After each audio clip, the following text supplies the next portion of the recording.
Group পর্ব থেকেই বাদ পড়তে যাচ্ছে ব্রাজিল হাইতির বিপক্ষে ম্যাচের আগে, যেখানে ব্রাজিলিয়ান শিবিরে এসেছে দুঃসংবাদ। যে খবরে দুশ্চিন্তায় পড়েছেন সেলেসাওদের টিম ম্যানেজমেন্ট। এমনকি মিশন হেক্সা জয়ের লড়াইয়ে ব্রাজিলের এই বিপদে হৃদয় ভেঙেছে ভক্তদেরও। কি সেই দুঃসংবাদ যার ফলে বিশ্বকাপের গ্রুপ পর্বেই বিদায়ের শঙ্কা জেগেছে 5 বারের বিশ্ব চ্যাম্পিয়নদের মনে? সে কথাই থাকছে রিপোর্টে।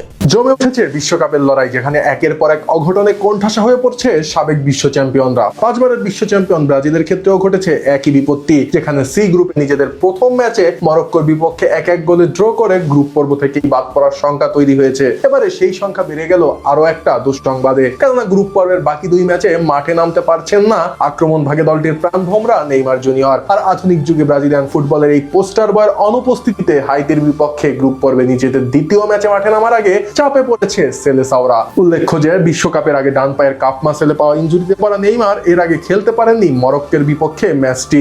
আর এরই মাঝে সংবাদ সংস্থা এপি জানিয়েছে সোমবার ব্রাজিল দলের অনুশীলনে ফেরার সম্ভাবনা থাকলেও শেষ পর্যন্ত অনুশীলনে অংশ নেননি নেইমার। তার ডান পায়ের মাংসপেশির চোটের অবস্থা পর্যালোচনার জন্য নতুন করে পরীক্ষা করেছেন ব্রাজিলিয়ান দলের মেডিকেল টিমও। তবে সেই পরীক্ষার ফলাফল তাৎক্ষণিকভাবে প্রকাশ করেনি ব্রাজিলিয়ান ফুটবল কনফেডারেশন। এর আগে দলটির কোচ কার্লো আনচেলোত্তি আশা করেছিলেন হাইতি ম্যাচের আগে নেইমার পুনরায় অনুশীলনে ফিরবেন। তবে সর্বশেষ পরিস্থিতিতে সেই সম্ভাবনা নিয়ে সংশয় তৈরি হয়েছে, যেখানে ম্যাচ খেলার জন্য নেইমারের প্রয়োজনীয় শতভাগ ফিটনেস এখনো অর্জিত হয়নি বলে মন্তব্য করেছেন চিকিৎসকেরা। ধারণা করা হচ্ছে রাউন্ড অফ 32 আগে ম্যাচ ফিটনেস ফিরে পাবেন সান্তোস এফসির এই তারকা স্ট্রাইকার। এদিকে ব্যক্তিগত কারণেও বিশ্বকাপ থেকে নিজের নাম প্রত্যাহার করে নিতে পারেন নেইমার, কেননা সামাজিক যোগাযোগ মাধ্যমে দেওয়া এক যৌথ পোস্টে নেইমার তার সঙ্গী ব্রুনা বিয়ানকার্দি জানান তারা নতুন সন্তানের অপেক্ষায় রয়েছেন। জানা গেছে তাদের ঘর আলো করে আরো একটি নবজাতক সন্তান আসতে চলেছে। তাই সবকিছু মিলিয়ে বিশ্বকাপের গ্রুপ পর্বের লড়াইয়ে হাইতি ও স্কটল্যান্ডের বিপক্ষে ব্রাজিলের একাদশে নেইমারের অন্তর্ভুক্তি এখন অনেকটাই অনিশ্চিত হয়ে পড়েছে।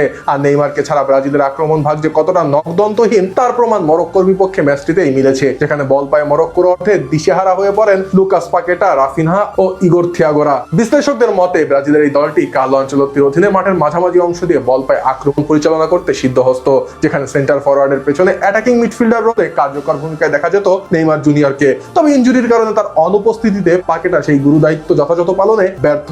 এমনকি সেন্টার ফরওয়ার্ড পজিশনে ইগোর থিয়াগো ছিলেন ভীষণ নড়বড়ে, যার ফলে মরক্কোর বিপক্ষে ম্যাচে মাঠের মাঝ বরাবর না গিয়ে ওয়াইড লাইন ধরে রাইট উইং ও লেফট উইং দিয়ে আক্রমণ পরিচালনা করতে হয় সেলেসাওদের, যা কিনা তাদের স্বভাব বিরুদ্ধ প্লেইং স্টাইল। এর ফলে স্বাচ্ছন্দ্যে আক্রমণ পরিচালনা করতে ব্যর্থ হন ব্রাজিলিয়ান ফরওয়ার্ডরা, যার নেতিবাচক প্রভাব ম্যাচের ফলাফলেও দেখা যায়। তাই তো হাইতি ও স্কটল্যান্ডের বিপক্ষে গ্রুপ পর্বের শেষ 2টি ম্যাচে নেইমারকে ভীষণভাবে দরকার ছিল কার্লো আনচেলোত্তির। এখন দেখার বিষয় এই যে ইনজুরি থেকে পুরোপুরি সুস্থ হয়ে দলকে বাঁচাতে অলৌকিকভাবে মাঠে নামতে পারেন কিনা ব্রাজিলিয়ান ফুটবলের এই প্রিন্স।